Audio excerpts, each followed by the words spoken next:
Good evening. More than a month ago, an innocent bystander was killed in a police chase ending in Rose Park. Today, her husband is working to carry on her legacy through baking and pushing for change on Capitol Hill. News specialist Matt Rascone has his story. Yeah, guys, the family's life changed forever last month. They lost a wife and a mother, and now they're taking on a challenge of trying to change laws and continue the business that Tivu Mims helped create. Believe it or not, I pump out a ton of bread from the sky. For weeks, it's my workhorse. The ovens have been cold and empty.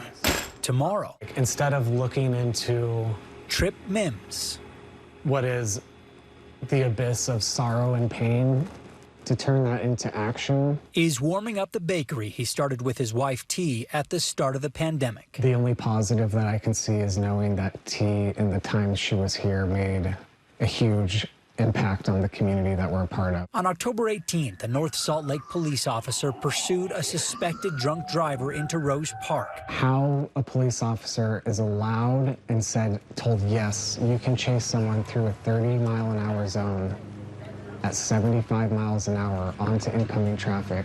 The driver T-boned the car T was in, killing her and injuring her friend. It's scary thinking about, your children losing the love of a mother. Amid their heartbreak, it rips apart families in the most violent way you can imagine. Mims and his son went to Capitol Hill, pushing for changes in policy surrounding police pursuits. I'm absolutely determined to see the policy changes come into place. Like his bread-making business, I foresee going between the bakery and policy changes during different seasons. Mims says he's in this fight on Capitol Hill for the long run. But there's no way that I can stop now. Anxious to prevent the kind of crash that took his wife's life. Yeah, we'll never be able to replace her, but I can just kind of keep pushing on. And committed to keeping her legacy alive. Hopefully making a difference to the people that I care about, so.